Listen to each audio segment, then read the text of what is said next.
جی بھائی السلام علیکم. وعلیکم السلام. کچھ عرصہ سے میں نوٹ کر رہا ہوں کہ فرقوں کے بزرگ بابوں سے متعلق آپ کی زبان سخت ہوتی جا رہی ہے. الحمدللہ. یہ میں نے کہا الحمدللہ, انہوں نے لکھا. خصوصاً آج کل آپ کا یہ نعرہ آپ کے اسٹوڈنٹ بڑے فخر سے لگا رہے ہیں کہ بابت شاہی کوئی نہیں. کیا کیا کیا یہ جملے آپ کی طرف سے ادا ہونا تکبر کی علامت نہیں ہے؟ نعوذ باللہ. یہ میں کہہ رہا ہوں کہ آپ اپنے آپ کو بزرگ بابوں سے بہتر سمجھنے لگے ہیں جن کی اسلام کے لیے اتنی خدمات ہیں. نعوذ باللہ. جی اچھا ہو گیا یہ پوچھ لیا سوال کسی نے. میں استغفر اللہ واتوب الیہ اس وجہ سے یہ بات نہیں کہہ رہا ہوتا.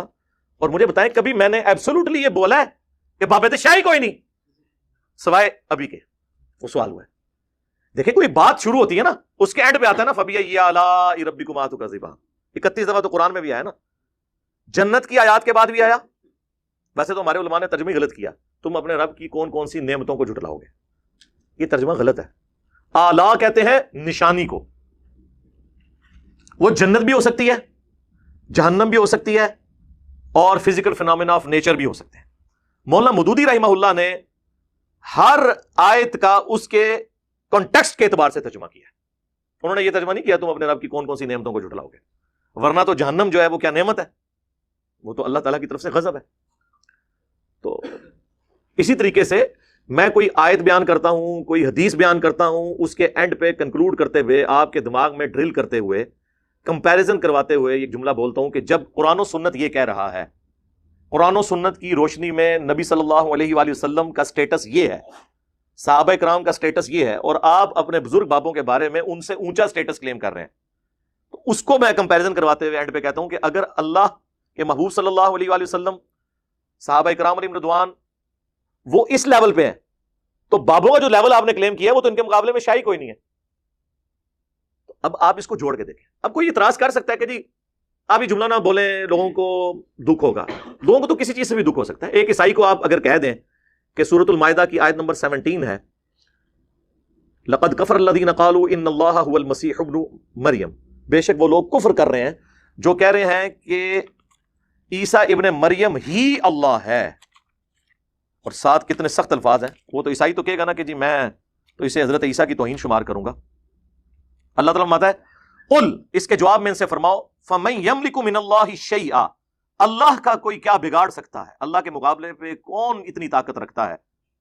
ان اراد ان یہلک المسیح ابن مریم, اگر اللہ ہلاک کر دے عیسیٰ ابن مریم کو, و امہ, اور اس کی ماں کو, اولو العزم پیغمبر اور اس کی ماں اولیاء کی سردار, کوئی ولی بھی نہیں ان کو پہنچ سکتا, ایک نبی کی والدہ ہیں.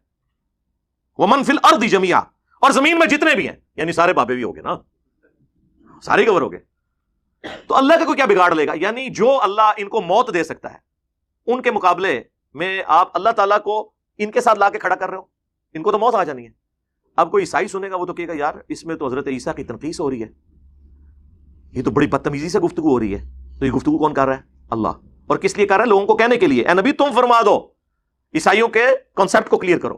وہی مولانا اسحاق صاحب والی بات ہے کہ جب توحید بیان ہوگی تو آپ کے زوم میں آٹومیٹکلی انبیاء کی توہین ہو جائے گی.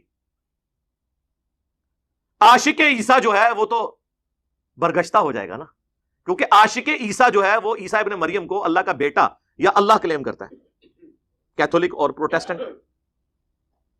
تو جب کوئی عاشق محمد صلی اللہ علیہ وآلہ وسلم کسی عاشق عیسیٰ کو سمجھائے گا تو وہ تو آگے سے ناراض ہو جائے گا نا قرآن کی آیت سن کے. تو اس کی وجہ سے آپ بیان کرنا چھوڑ دیں گے یا آپ اپنا عقیدہ اس کے مطابق کر لیں گے. اور یہ عشق کے بھی نام پہ جو مرضی انہوں نے کیا ہوا ہے, تو میں ان کو پھر پھکی دیتا ہوں کہ یار یہ اکثر وہ بلکہ وہ کر بھی رہے ہوتے ہیں بعض اوقات ان کے مبلغین کہ یار دیکھو تم سے تو عیسائی بہتر ہیں. وہ تو اپنے نبی کے بارے میں یہ نہیں کہتے ہیں کہ نبی علیہ السلام ہمارے جو پیغمبر تھے ان کو غیب کا علم نہیں تھا. مسلمان بھی نہیں کہتے, مسلمان صرف یہ کہتے ہیں آپ کو خدا کے لیے خود نہیں غیب جانتے تھے, اللہ کے بتانے پہ ہوتا تھا, اور جب بتاتا تھا جتنا بتاتا تھا. ما کان و ما یکون, یعنی جو کچھ ہو چکا اور جو کچھ ہونے والا ہے, جو اعلیٰ حضرت نے ترجمہ کر دیا سورۃ الرحمان کے سٹارٹ میں, یہ نہیں تھا. تو اس کو آپ توہین کو شمار کرتے ہیں.